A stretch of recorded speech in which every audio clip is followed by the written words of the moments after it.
I came across this article in issue number 174 of Philosophy Now, and it's called A Critique of Antinatalism by Deniz Kose. She thinks that he thinks that that antinatalists are all a bunch of emotional, psychoanalytic contradictions, and that need to be sorted out, that need to accept the ambivalence of life and move forward. But there's a few things in the article that stand out, and I highlighted them, and I just want to address them. So the first thing that she says is basically, and I'm quoting, she says, "Curiously, antinatalists often reject not only the imperfect world in which we live, but even hypothetical utopias. Consider a world where disease, war, poverty, and death are eradicated, where beings live in peace, comfort, and joy. In this brave new world, physical want is no more, social engineering avoids the perils of emotional pain, and any momentary sadness can be eliminated with a pill." So I think a lot of us have problems with that type of future. We feel that humanity is being taken away from us if everything could be solved with a pill. So there's just that, just the pure humanity of it, whether you're an antinatalist or not. But she makes sense. She makes sense. If it could all be eliminated with a pill or other means, suffering in general could just be eliminated. What would be our problem, right? We would have nothing to complain about. According to her, antinatalists complain about even utopia. We complain about even perfect worlds where there is no suffering. But that's not really true. Benatar himself in The Human Predicament was talking about immortality. And he's not against immortality per se. What he doesn't find completely settling is what type of immortality it would be. It's not clear to Benatar that immortality is going to be something that's completely perfect.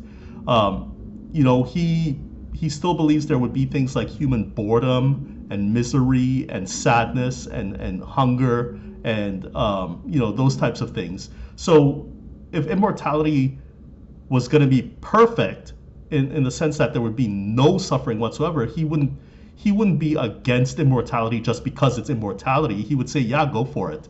So antinatalists in general, they're not against a perfect world. They're not against utopia.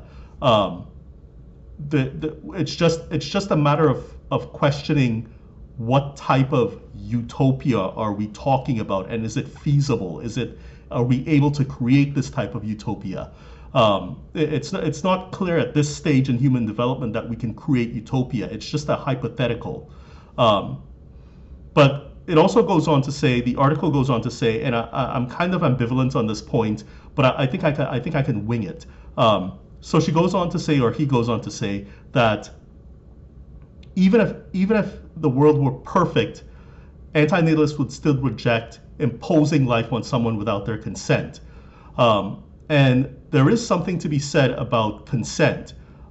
We have a kind of deontological duty to get consent from people before we impose anything on them. We don't live in a perfect world. That's the ambivalence of the world. So some things we do impose on people, like you have to walk on the sidewalk when you're walking on the street. You can't walk into the middle of traffic. You have to pay for things. You have to shower and you have to brush your teeth. These are things, and it's imposed on you to one level or the other, but they are imposed on you. So we all have impositions on ourselves, but consent is central to any dignified life. And if you're going to bring somebody into existence, it is best if you get consent from them. It sounds absurd. I know, it sounds absurd, but you need to get consent before you impose something as grand and as daunting as life on somebody. So I would still agree with the antinatalists on that one. Whether you're being born into utopia or not, you still need that consent. It's just a matter of principle, right? Again, and you'd think in utopia, because she specifically mentions death is eradicated, would we even need more people? We're talking about completely overturning the dynamics here of society if immortality were true, right? Like, I mean, would we necessarily need more people? I don't know, like, it would be a whole different story. So maybe that's another point where she's kind of off, or he's off, right? You can't, utopia just turns everything upside down. You can't go by the normal rules anymore. Anyway, on to the next thing. So she highlighted, or she made this example of pleasure and joy and the way it works. And she says, Benatar argues that pleasure is the removal or absence of pain, and that pain and suffering is our default state. We are constantly in a state of lack, and when that lack is temporarily filled, we feel what we interpret as happiness. But this denies the complexity of a human experience. For instance, someone might acquire a dog and feel deep joy. Before owning the dog, they weren't suffering from a lack of companionship, yet the dog brings an unforeseen happiness. It is an additive joy, not merely an alleviation of pain. Well, a dog can bring joy to people. I've owned dogs in the past, and they do bring joy. Well, they weren't really my dogs, but they were close enough that they were my dogs. Anyway, a dog can bring joy, but I have a problem with her acquiring this dog, or him acquiring this dog. Like, what do you mean by acquire? Like, someone died and left the dog for you? I mean, either way, there is a lack of something happening somewhere for you to acquire this dog. So I don't feel that this example is fully fleshed out. Like, I think it's kind of bare bones and it's lacking explanatory power. Nothing exists in a vacuum. You don't just end up with a dog. Something had to have happened for you to get this dog. So it doesn't really fully explain everything. So she goes on or he goes on to say, unjustifiable, reductive, if I've read.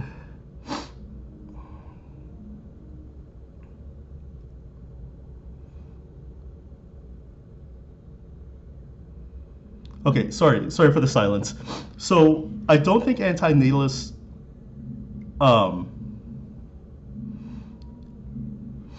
I don't think antinatalists reject the ambivalence of life. I think they fully embrace the ambivalence of life. All that's happening is a symmetry between pleasure and pain, not just an empirical asymmetry, but an axiological asymmetry between pleasure and pain. And if you know David Benatar's axiological asymmetry, you'll know that if you don't exist, there is no pain. There's no pleasure, but there's no one existing to be deprived of pleasure. That's all antinatalists are saying. Not all antinatalists, but Benatarian antinatalists. That's what they're saying. We don't desire perfect lives. We don't expect that there's going to be perfect lives, utopia, right? All that antinatalists are saying is if you're not born, there's no pleasure, but there's no pain. There's a complete lack of pain, and like I said, if there's no pleasure, but there's no one to be deprived of pleasure. So that's the asymmetry. We're not all hedonists, like just totally upset that the world isn't perfect and all this stuff. We antinatalists, in fact, accept that the world isn't perfect and expect it to be that way for the foreseeable future, actually. So he's kind of off in saying that we're just these emotional antinatalists are just these emotional beings that just want things their way. And it's not a matter of control either. I mean, for people that aren't born, these kinds of concerns about control and hedonism and pleasure, they don't apply, because if you don't exist, those things don't apply to you. You don't exist, so they have no meaning to you. They have no use to you because you don't exist, right?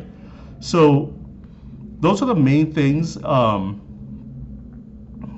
And then finally, she says, this framework possibly sheds light on a psychological dimension of antinatalist thought. If an individual is emotionally or existentially trapped in a state of isolation, they may perceive life as overwhelmingly painful and alienating.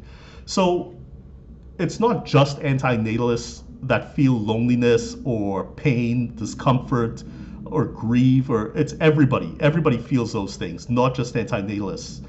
And even if you do look at a specific case where somebody's isolated or lonely or doesn't spend enough time with other people, etc., the tautology of antinatalism makes sense. The whole argument is based on logical sense. And if it makes logical sense, then you don't have a problem, right? Boiling it down to some sort of like emotional need or some sort of like emotional argument, which she kind of does throughout the whole essay here, or the whole article that she or he wrote, you're not really attacking the philosophical argument on the same playing field. You're it's almost like an ad hominem attack, right? You're almost going after the person as opposed to the even though it's a sociological phenomenon. Loneliness is a sociological phenomenon that is growing actually, so I don't discount that. But you're kind of going after the person as opposed to the argument, and the argument makes logical sense. That's what antinatalism is. It makes logical sense. So those are the main points from her article. It's from issue 174 of Philosophy Now, the June-July issue, and it's called A Critique of Antinatalism by Deniz Kose. I don't know if that's a man or a woman. It doesn't specify. So those are my main points coming out of the article. I mean, there's tons you could say here, right? Like, there's a section of the article called Philosophical Cop-Out, where she goes on to say that it requires hard work to carry on the human species. But if she thought about it, if to wind down the human species would require a whole lot more work, a whole lot more dedication, right?